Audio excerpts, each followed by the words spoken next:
is a moon orbiting Jupiter that should be completely dead. It sits nearly 500 million miles from the Sun, locked inside one of the most hostile radiation environments in the solar system. Frozen beneath temperatures cold enough to turn steel brittle. From a distance, it looks quiet, small, pale, just another icy moon drifting endlessly around a gas giant. But Europa is hiding something. Beneath that frozen shell is an ocean so large it may contain more water than every ocean on Earth combined. Not trapped in pockets, not buried in lakes. A global ocean wrapping the entire moon, sealed beneath miles of cracked ice, kept liquid for billions of years by the immense gravitational pull of Jupiter itself. And somewhere in that dark water, something may already be alive. That possibility changes the meaning of the universe. Because if life emerged independently beneath Europa's ice, in total darkness, far from sunlight, then life may not be rare at all. It may happen wherever the conditions are right, which means the galaxy could be filled with oceans like this, filled with worlds we once dismissed as frozen and dead, quietly carrying biology beneath the surface. That is why scientists are taking Europa so seriously, not as a curiosity, not as a distant moon with interesting geology, but as one of the most likely places beyond Earth where life exists right now. If you are new here, welcome to Cosmio. Hit subscribe, pour something warm, and get comfortable. Because tonight, we are going to walk through every clue hidden in Europa's fractured ice, what Juno and JWST have quietly revealed, why NASA launched a spacecraft toward it in 2024, and what may already be moving beneath that frozen ceiling in the dark. Now, settle in and let's ease into this one slowly. Europa does not look dangerous. That is the first thing to understand. From a distance, it looks like a simple frozen ball, small and still, tucked into orbit around Jupiter with a quiet regularity. Every 3.5 days, it completes one full trip around the planet. The same hemisphere always faces inward, locked by Jupiter's gravity, never turning away. And its surface is bright, brighter than Earth's moon. A gleaming pale sphere covered in something that looks, from far enough away, like clean ice. But get closer, and the picture changes. The surface is not clean at all. It is carved. Reddish-brown lines run across it in long, curving bands, crisscrossing the ice in patterns that look, unmistakably, like veins running beneath frozen skin. Stretch those lines out, and some of them run for more than 1,000 miles. They intersect, they parallel one another, they branch and divide. The surface of Europa is not a blank frozen expanse. It is a map of something that has been moving. In 1979, the Voyager spacecraft sent back the first detailed images of Europa. Scientists who expected to find a battered, cratered moon found something that made almost no sense. The surface was smooth, almost impossibly smooth, close to the flattest surface anywhere in the solar system, with almost no mountains and almost no impact craters. Here is what scientists knew at the time. The solar system is 4.5 billion years old. Over that span, every solid surface accumulates scars. Asteroids and comets have been striking planets and moons since the very beginning, and the evidence piles up over billions of years in the form of craters. The moon above Earth is covered in them. Mars is covered in them. Most surfaces in the solar system carry a record of every collision they have ever endured. Europa's record was nearly blank, not worn down, not faded, nearly absent. The craters were missing in a way that said something active had erased them. The implication was immediate. If Europa's surface is nearly crater-free after 4.5 billion years, the surface cannot be 4.5 billion years old. It has been renewed. Something below has been resurfacing the ice, smoothing it over, wiping the record clean, and doing it continuously. The smooth, peaceful exterior of Europa was not evidence of a quiet world. It was evidence of an active one. The placid, frozen ball was hiding something. Its very smoothness was the first clue, and it was only the beginning of what the ice was trying to say. Those reddish-brown lines, the ones that look like veins from a distance, have a formal name.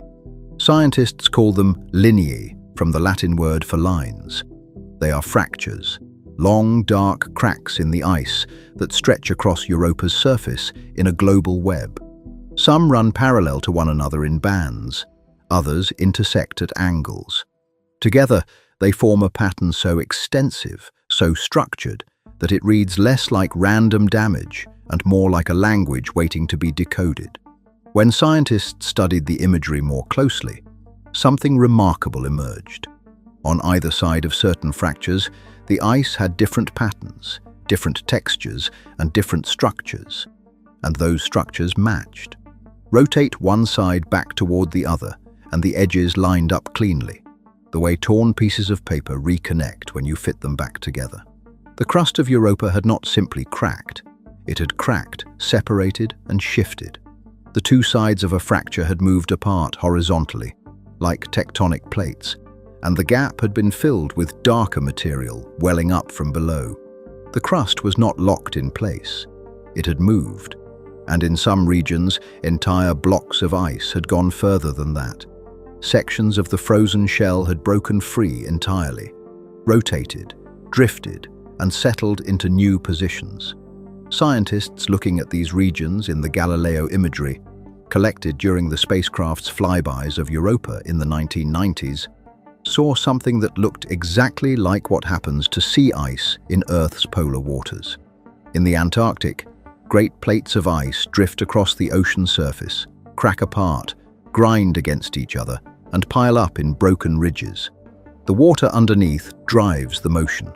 When the temperature drops, the gaps refreeze, and the whole surface locks again into a new configuration. Europa showed the same patterns. Broken rafts of ice, shifted and settled. Refrozen gaps between them, a surface rearranged. But here is where it gets strange. In Earth's polar seas, the driver is wind and ocean currents, surface forces pushing the ice from above and below. On Europa, there is no wind. There are no surface currents. Whatever was moving those ice blocks had to be coming from inside. The chaos terrain made this even harder to ignore. Scattered across Europa's surface are regions where the ice does not simply look cracked. It looks shattered.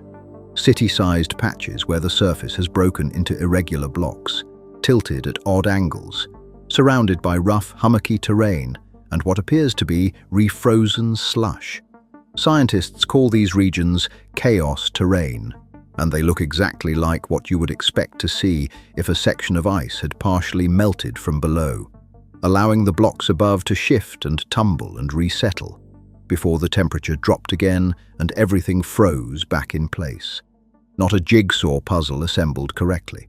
A jigsaw puzzle shaken, scattered, and pushed back together wrong. Some areas showed upward bulges, domes of ice rising above the surrounding surface. Others showed pits, places where the ice appeared to have sagged and sunk.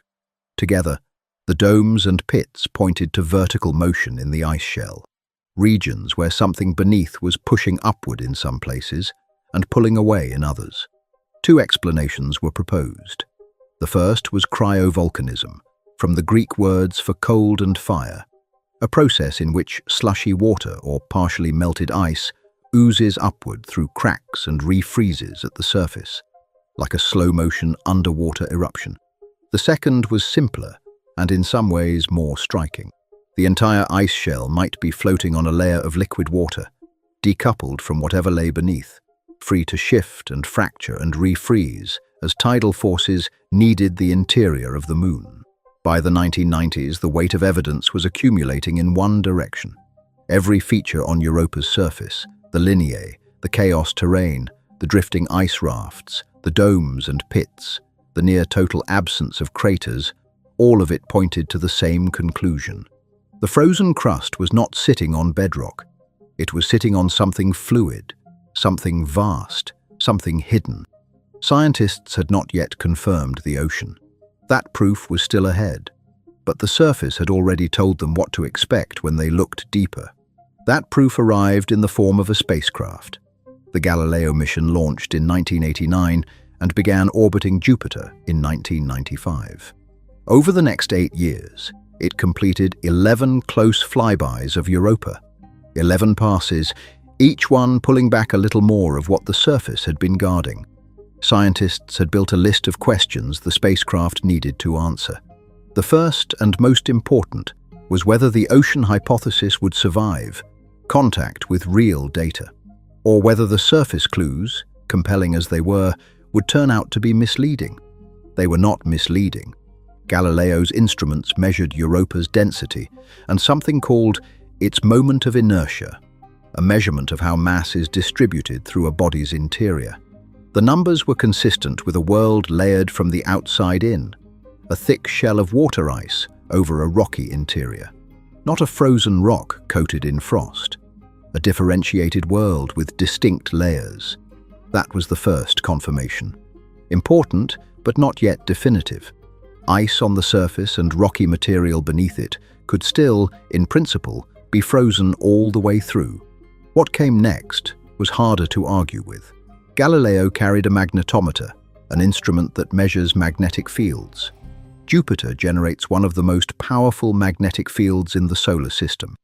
A vast, rotating influence that extends hundreds of millions of kilometers into space. Near Europa, that field was being distorted. Something was bending it.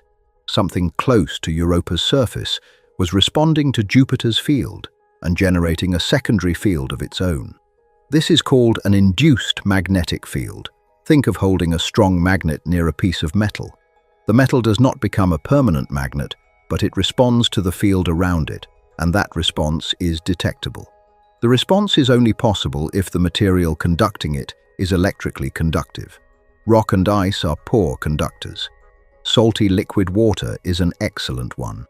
For Jupiter's field to be producing an induced response at Europa, there had to be a layer of conductive material beneath the surface.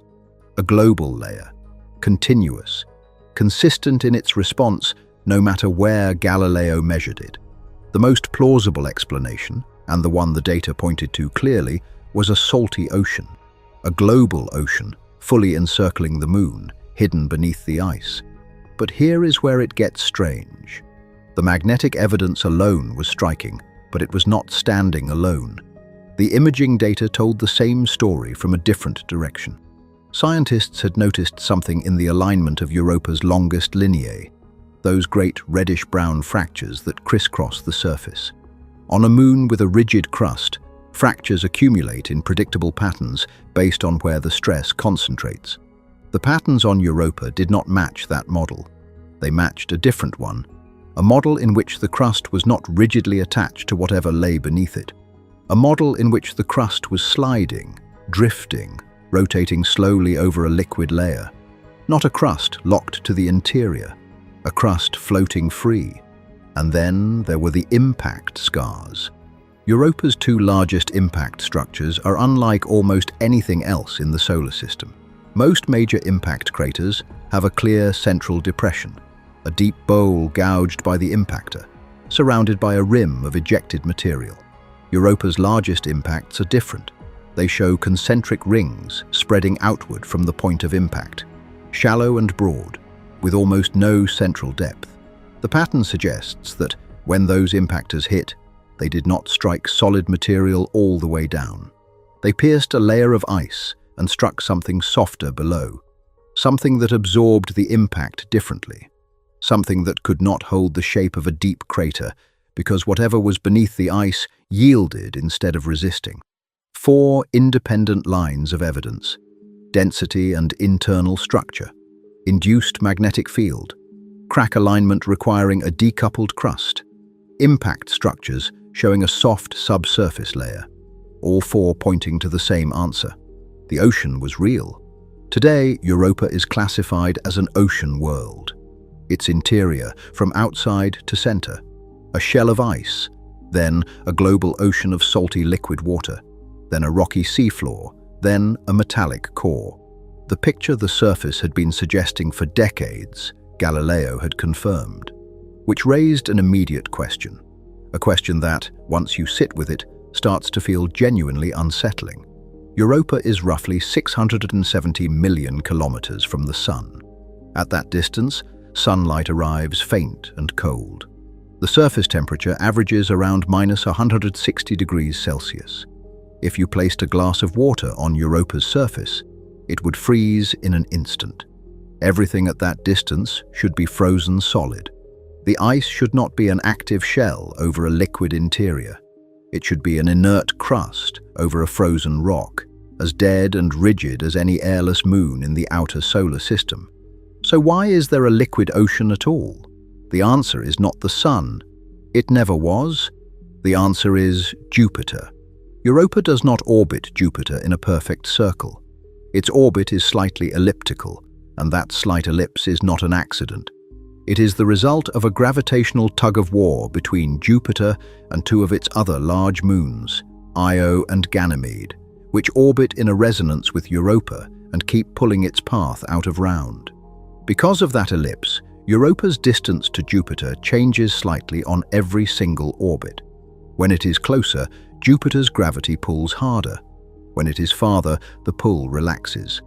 The result is a tidal force that stretches and squeezes Europa's interior in a rhythmic cycle, orbit after orbit, without pause. The crust itself flexes. On each orbit, it rises and falls by as much as 30 yards. 30 yards of movement in solid ice, repeated continuously for billions of years. Think about what that does to the interior. If you bend a paperclip back and forth, the metal warms at the flex point. The bending is not generating heat from outside. The heat comes from the friction of the material working against itself. Europa's interior works the same way. The constant flexing generates friction. The friction generates heat.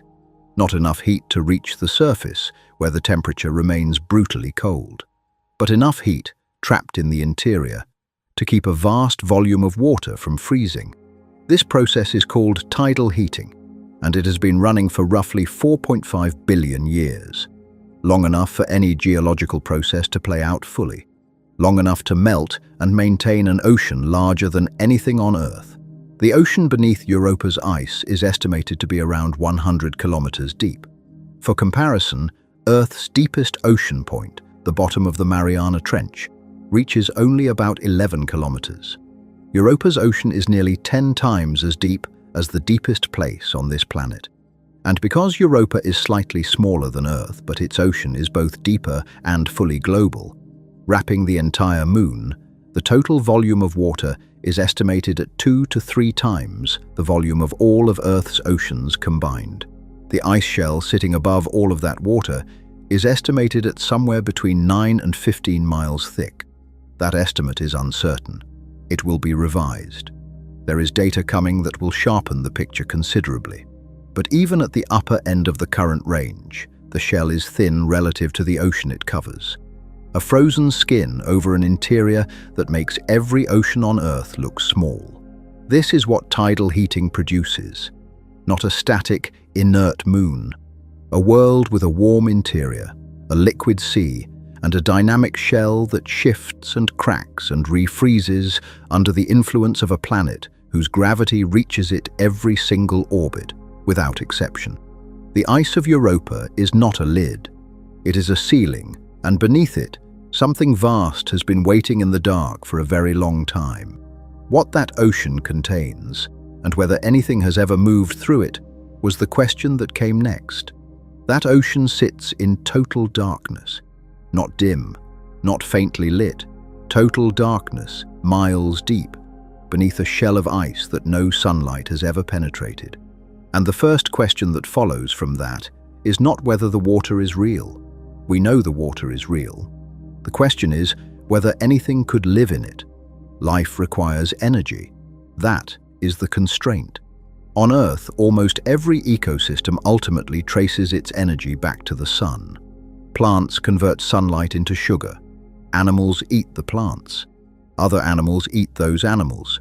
Remove the sun, and nearly every food chain on the surface collapses. So a buried ocean, sealed from light across billions of years, might seem like the last place to look. But here is where it gets strange. There are places on Earth where the sun never reaches, and life is abundant anyway. At the bottom of Earth's ocean, thousands of meters below any photosynthesis, the seafloor splits open along volcanic ridges and superheated water comes pouring out. The water carries dissolved minerals. It is rich in hydrogen sulfide, a compound that most organisms would consider toxic. And around those vents, entire ecosystems have built themselves from scratch. Tube worms several feet long, mollusks, blind crabs, shrimp, fish, dense microbial mats coating the rock. None of them depend on sunlight. Not one of them needs a connection to the surface. They run entirely on chemical energy, on the reactions that happen when hot, mineral-rich water meets cold seawater. These ecosystems are not exceptions or curiosities. They are evidence that life does not require the sun at all. It requires chemistry, it requires energy, and those can come from rock. Europa's rocky mantle, which lies beneath its ocean, is flexed and heated by the same tidal forces that maintain the ocean itself. Gravitational kneading from Jupiter generates heat deep inside the Moon. If parts of Europa's seafloor are warm enough, seawater pressing down onto hot rock could produce vents, chemical reactions, mineral-rich plumes rising into the ocean above. The same mechanism that runs Earth's mid-ocean ridges could, in principle, be running along Europa's seafloor right now. But this is where the story gets more complicated. In 2024, new simulations suggested that Europa's rocky interior may not produce quite enough heat to drive full volcanic activity. Magma may not reach the ocean floor. The dramatic black smokers, those roaring chimneys of superheated water and sulfur that define the most productive vent systems on Earth, might not exist beneath Europa's ocean. That would remove one of the more promising energy pathways. Not the only one. Not even close to the only one. There is a second process, quieter and far less dramatic, that can generate chemical energy at much lower temperatures. It is called serpentinization. Seawater seeping into cracks in the rock reacts with certain minerals, iron and magnesium silicates, and the reaction generates hydrogen gas along with modest heat. You can think of it as rock slowly rusting in seawater, releasing energy as it transforms. The process does not need a magma chamber beneath it.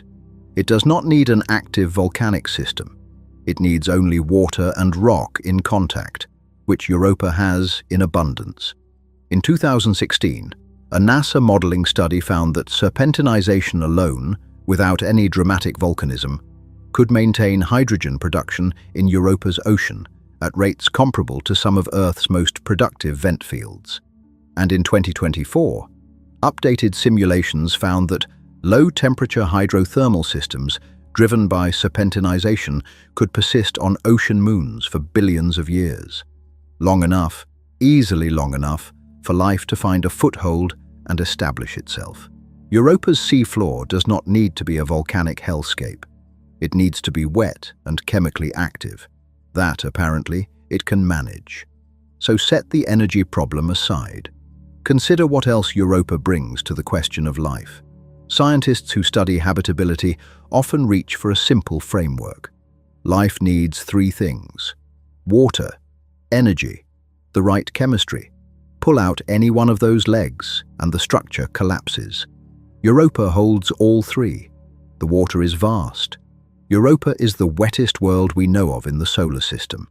Its ocean holds more than twice the water of all Earth's oceans combined. There is no close second among worlds we have confirmed. Mars once had surface water, but it is now a frozen desert, most of its water locked in ice caps or lost to space, with no standing liquid water anywhere on its surface. Europa has liquid water right now, and has had it for billions of years. The energy comes from multiple directions. Tidal heating runs continuously. The hydrothermal or serpentinization processes described above may be contributing from below. And there is a third source that comes from an entirely unexpected direction. Jupiter's intense radiation field bombards Europa's surface ice constantly, and that bombardment breaks water ice apart into its components, generating oxidants. including oxygen and hydrogen peroxide, directly in the surface layer. The rate of production is around 1,000 tons of oxygen per day. To give that figure a context, 1,000 tons of oxygen per day is roughly enough to support approximately 1 million people for 24 hours. Whether that oxygen can migrate downward through miles of ice and reach the ocean is a separate question, one we will come to. But the production itself is remarkable. The chemistry is equally compelling. The elements essential to life as we know it, carbon, hydrogen, nitrogen, oxygen, phosphorus, and sulfur, are all expected to be present in Europa's ocean.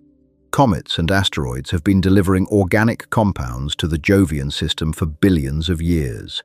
Europa's crust shows the yellowish tinting associated with sodium chloride, ordinary salt, suggesting the ocean is briny in a way that closely resembles Earth's own ocean chemistry. And in 2023, the James Webb Space Telescope detected carbon dioxide ice in young geological regions on Europa's surface, regions where material from below appears to have been recently emplaced. Carbon, one of the most critical building blocks of life, is not just predicted to be present, it has now been directly observed. Compare this to the other candidates. Enceladus, the small moon of Saturn, has a confirmed subsurface ocean and geysers actively venting material into space, which is extraordinary. But Enceladus is much smaller than Europa. Smaller worlds cool faster, and the window for complex biology to emerge may simply be shorter than what life needs. Titan has both an internal water ocean and a surface covered in hydrocarbon lakes and rivers. The surface chemistry is unlike anything on Earth, and while it is genuinely alien and fascinating, it is an open question whether life could emerge from it. Ganymede and Callisto both likely have subsurface oceans, but their ice shells are thicker, older, and less dynamic. The exchange of nutrients between the surface and the ocean below is thought to be limited. They are quieter worlds. Mars had its moment. For decades, it was the leading candidate for life beyond Earth, but the evidence now points toward a world that was briefly habitable and then lost it. A frozen desert is not the same as an active, liquid, chemically rich ocean that has existed without interruption for 4 billion years. Europa strikes the balance, large enough to have maintained its heat over geological timescales, active enough to be resurfacing and exchanging material, old enough that whatever chemistry is occurring has had extraordinary amounts of time to run its experiments. Kurt Niebuhr, who led NASA's Outer Planet Exploration Science program, put it plainly: Europa is the most likely place to find life beyond Earth today. Now comes the question that the science, strictly speaking, cannot yet answer. Not microbes, not chemistry, something more. Europa's ocean has been stable for billions of years. On Earth, 4 billion years was enough time for single-celled organisms to evolve into everything that has ever lived. Fish, cephalopods, forests, whales. The entire branching archive of life on this planet emerged from a starting point that was not much more promising than what Europa may already have. So the cautious position, the scientific position, is microbial life, simple organisms, chemical gradients and membranes, and nothing further. But the honest position is that we do not actually know where evolution stops. In permanent darkness, sight becomes irrelevant. On Earth, organisms in lightless environments have evolved other senses. Sharks detect the electrical fields of their prey. Electric eels generate their own fields for navigation and communication. Creatures in the deepest ocean sense pressure waves with extraordinary precision. Evolution finds what works. In a lightless ocean under miles of ice, what works might look nothing like what we expect. Senses tuned to electricity, to pressure, to chemical gradients spreading through dark water. Could there be larger things? Creatures that move through that ocean the way fish or cephalopods move through ours? Could there, at the extreme end of possibility, be intelligence somewhere in that darkness? Could there be something looking upward through kilometers of water, at the faint blue glow of sunlight filtering through the ice ceiling above, never knowing that stars exist, never knowing there is anything beyond the shell of ice they live beneath. Until we look, we cannot know. That is the honest answer. And we have not yet looked. We have studied Europa from orbit and from flyby. We have read its magnetic field and mapped its surface. But we have not tasted its ocean, or approached those breathing surface cracks, or gathered what they exhale. What the ice is still holding back may be the most significant answer in the history of science. Or it may be nothing. But what came next in the investigation brought us closer to being able to find out. What came next in the investigation changed what we thought we were dealing with. Europa is not a sealed world. The ice is not a lid. And the ocean, it turns out, has been trying to tell us that for years. In 2012, the Hubble Space Telescope caught something unexpected around Europa's south pole. Ultraviolet glows, faint but real, consistent with molecules being torn apart. Hydrogen and oxygen, split from water. Lawrence Roth, a researcher at the Southwest Research Institute in San Antonio, looked at those readings and offered the simplest explanation. Water vapor was erupting from beneath the ice. Plumes. Europa, sealed under kilometers of ice, was venting its subsurface ocean into space. If that was right, Europa would join Enceladus, one of Saturn's moons, as only the second world in the solar system known to be actively releasing its interior into space, not leaking in some geological past. Doing it now, actively, on a regular schedule. And here is where it gets strange. The plumes were not appearing randomly. They were appearing at a specific moment in Europa's orbit, when Europa was at its farthest point from Jupiter. Not when it was closest. The farthest. Think about what that means. At the near point of the orbit, Jupiter's tidal pull is strongest. The cracks compress. They clamp shut. But at the far point, the tidal stress relaxes differently. The ice stretches. The cracks breathe open. Pressure that has been building beneath releases. Europa inhales and exhales on a schedule set by Jupiter. Once every orbit, once every 3.5 days. The ocean inside is not passive. It pulses. Hubble measured some of these plumes rising roughly 120 kilometers above the surface before most of the water fell back. Gravity holds most of it, but not all of it. Some escapes into space entirely, and the fact that Hubble could see any of it at all was remarkable. But Hubble was working from a distance. What was needed was something closer. That is where it got more complicated and more compelling. In 2018, a group of scientists went back to archived data from the Galileo spacecraft, which had completed its flybys of Europa in the 1990s. One flyby in particular drew their attention.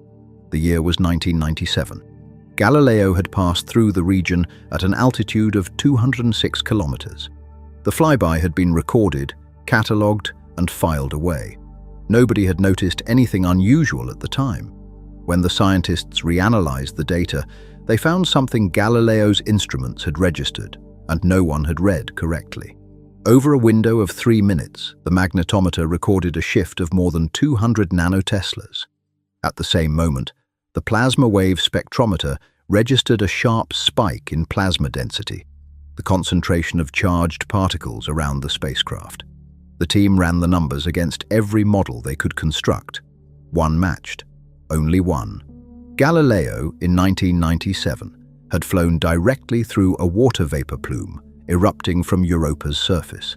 It had sampled the ocean, unknowingly, at 206 kilometers altitude, in a 3-minute window, and then continued on its way.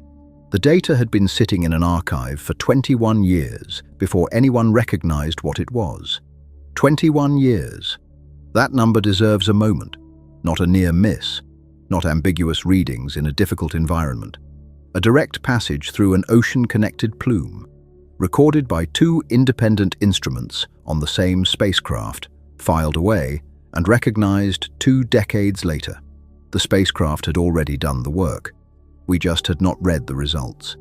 2 independent lines of evidence now pointed at the same conclusion. Hubble's remote sensing had detected the ultraviolet signature of water molecules being split in space above Europa's south pole.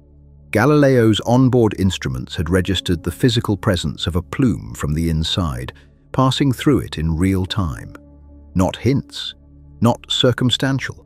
Two approaches, years apart, neither designed specifically for this discovery, both confirming the same thing. Europa's ocean is not sealed, it is speaking, and a spacecraft already heard it. The strategic implication is difficult to overstate. A future mission to Europa would not need to land. It would not need to drill through 9 to 15 miles of ice, which would represent one of the most technically demanding feats in the history of exploration. It could fly through a plume, collect what the ocean has already delivered to space, and carry those samples home. Free samples, lifted from the ocean floor to the surface, to space, delivered by Europa itself. But what would those samples actually contain? Water vapor is confirmed. That part is straightforward. What comes with the water is the question that matters. Here, the precedent from Enceladus becomes essential. When the Cassini spacecraft flew through Enceladus's plumes in the mid-2000s, it did not find only water. It found salts, organic compounds, complex carbon-bearing molecules, and molecular hydrogen. That last detection was significant. Molecular hydrogen, produced alongside other minerals in hot water, is a signature of hydrothermal reactions occurring deep inside that moon. The chemistry of a living seafloor, or at least a geologically active one, was present in the plume material. Europa shares the same basic mechanism. Its ocean sits in contact with a rocky seafloor, heated by the same tidal forces. Its plumes likely carry more than water, tiny salt particles, clay minerals stripped from the rock below, simple organic compounds. And if life exists in Europa's ocean, something else might come with the plume material. This is the part of the story that requires a moment of careful thought. Any microorganisms living in Europa's ocean would, on reaching the vacuum of space through a plume, freeze instantly. Not gradually, instantly. The vapor would solidify in a fraction of a second, encasing whatever was suspended in it into ice grains. Those grains would either fall back to the surface or drift into space. If they fell back, they would be scattered across the ice, frozen, preserved, waiting. Lipids, the molecules that make up cell membranes in every organism we know of on Earth, have properties that suggest they might survive this process. Some studies indicate that lipid signatures could persist within salt deposits that form when plume material freezes and settles. A spacecraft with the right instruments, flying through a plume or skimming the surface near a plume deposit, might detect them. What scientists would look for specifically: complex hydrocarbons, unusual gas ratios, excess methane appearing alongside hydrogen in concentrations that do not match simple geological chemistry. On Enceladus, that kind of methane ratio was detected and noted as a possible, though not confirmed, microbial signal. Europa is not Enceladus. But the question the Enceladus finding taught us to ask is now the same question scientists want to ask at Europa. Even without flying through a plume, the surface of Europa has already been telling part of this story. Galileo's spectrometers, during their flybys, detected sulfur dioxide on the surface. That sulfur almost certainly came from Io, Jupiter's volcanic moon, stripped into the magnetosphere and deposited onto Europa as particles.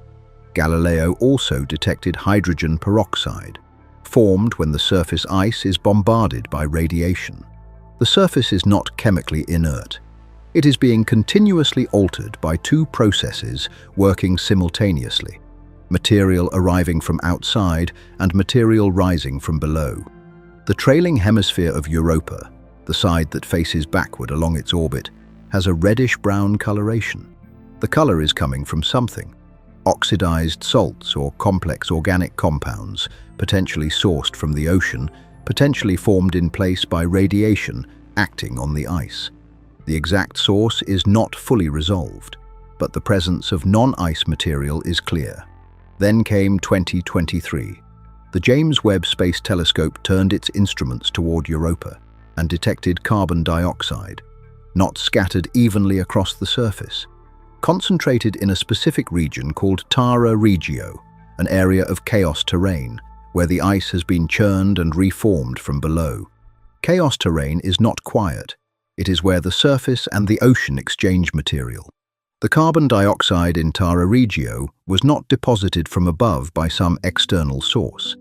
Its location says otherwise. It came from the ocean.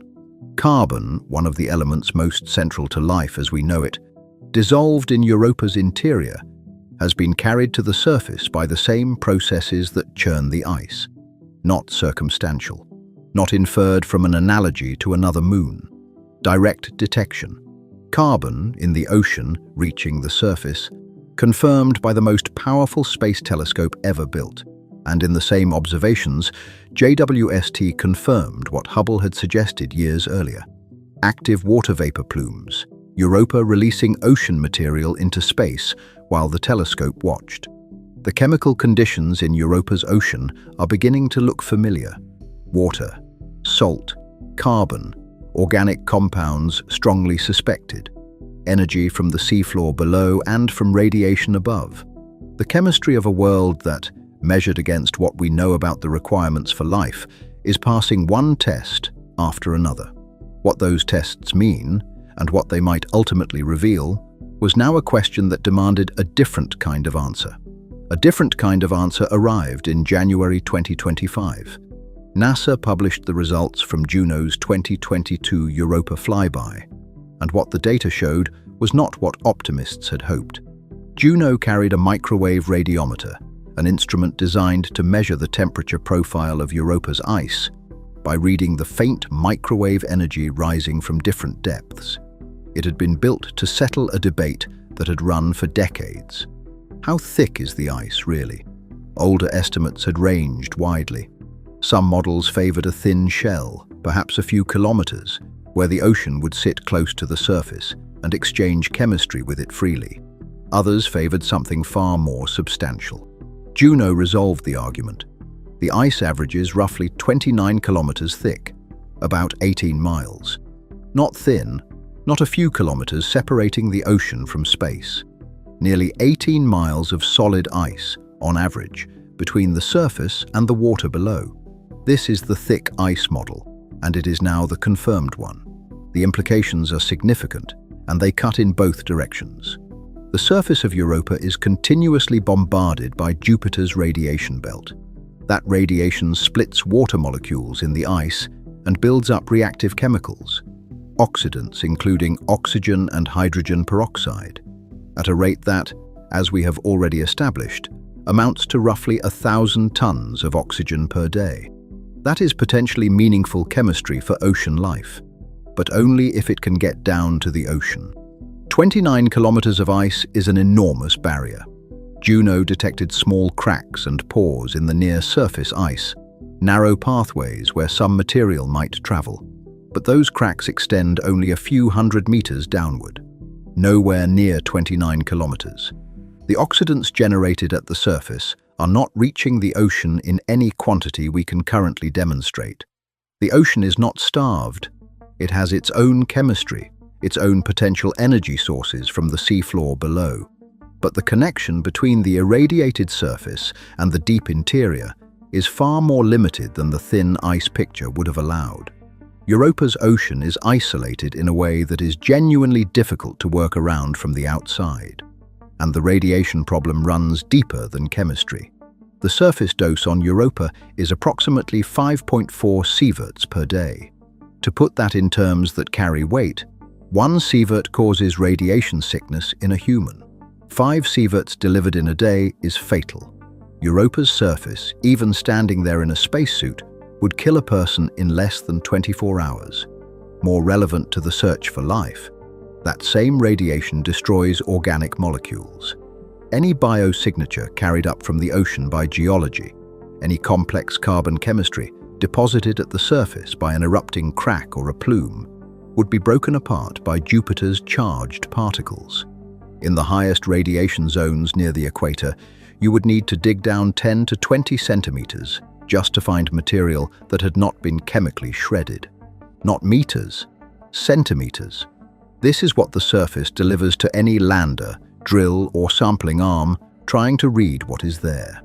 But here is where it gets strange.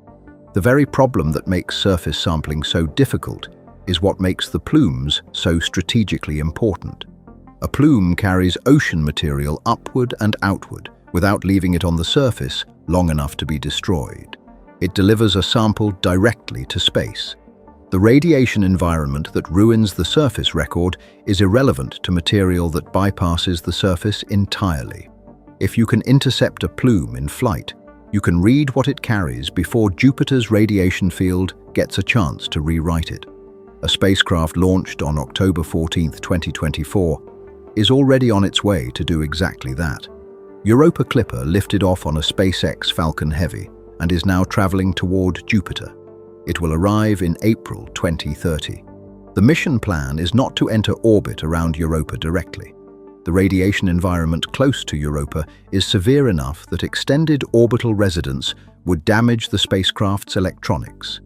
Instead, Clipper will orbit Jupiter and dip close to Europa in a series of targeted flybys, approximately 49 of them over the course of the mission, dropping as low as 25 kilometers above the surface, close enough to pass through any plume material hanging in the space above the ice. 9 scientific instruments are aboard. It is the most capable suite ever sent to the outer solar system.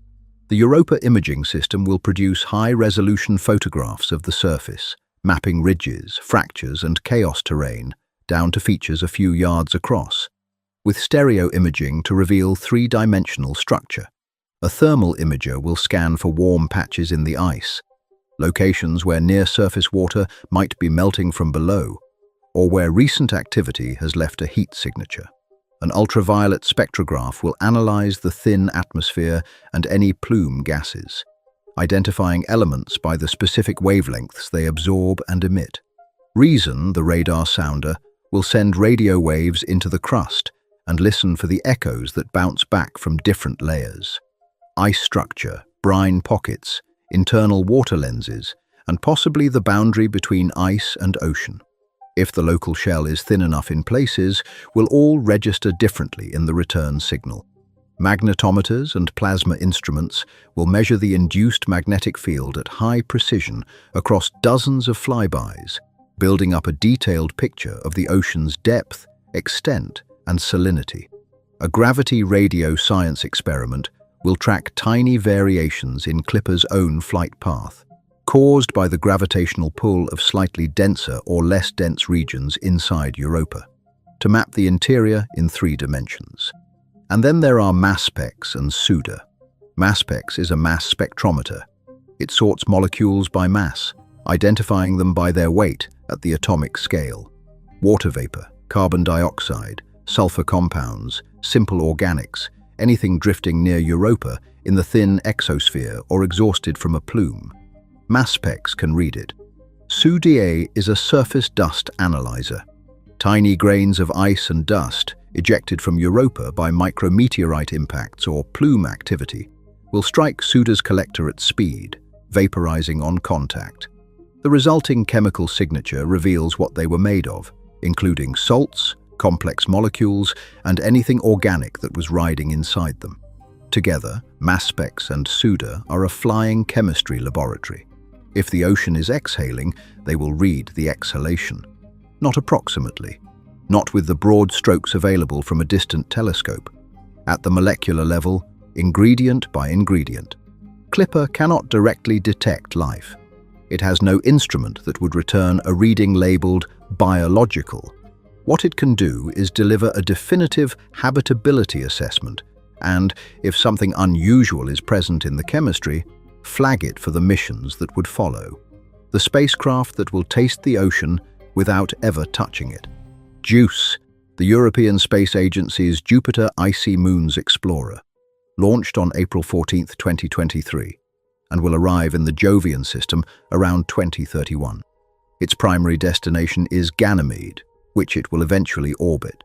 But during its approach, it will perform 2 close flybys of Europa. carrying 10 instruments of its own. Its subsurface radar, called RIME, operates at different frequencies from Clipper's reason, probing the crust from a different angle and potentially reaching different depths. Its spectrometers will analyze Europa's surface composition and may confirm salts and organics from a perspective Clipper cannot provide. Its magnetic field and plasma instruments will independently measure the induced field, giving scientists two separate datasets to compare. Think of it as two doctors examining the same patient with different scanning equipment. Where the images overlap and agree, the diagnosis becomes harder to dispute. By the mid-2030s, the combined data from both missions will be extraordinary in scope. And if what they find is compelling enough, the next step is already designed. NASA has developed a Europa lander concept capable of drilling a short distance into the ice, or scooping up fresh plume deposits for direct analysis on the surface. Beyond that, further out in time, concepts exist for a probe that would melt downward through the ice over years, a slow thermal descent through 29 kilometers of frozen ocean ceiling, eventually breaching into the water below. And beyond that, a submarine explorer moving through the dark interior of the deepest ocean in the solar system. Within the coming decade, Europa stops being a distant icy dot. It becomes a place with named landscapes, a catalogue of its ocean's known ingredients, and a body of evidence detailed enough to force a conclusion. The question of life either resolves or it doesn't. Both outcomes matter. If the ocean proves barren, if the chemistry is incomplete or the conditions too hostile in ways we have not yet detected, that answer carries its own weight. It tells us something unsettling about how rare the leap from chemistry to biology might be. It tells us that having an ocean, having energy, having carbon is not necessarily enough. But if something is there, even something microbial, even a single-celled organism living on hydrogen from serpentinized rock in the permanent dark, then life has happened twice in one solar system. And if it happened twice here, the calculation for the rest of the universe shifts entirely. An empty universe becomes a universe that is not empty. The question becomes not whether life exists elsewhere, but how far it extends. Whatever is down there has been waiting in that dark, longer than complex life has existed on Earth. The ocean beneath Europa's ice has been turning, circulating, reacting with the seafloor for billions of years, in total isolation, with no knowledge of the surface above it or the star at the center of this system. And right now, a spacecraft is hurtling toward it.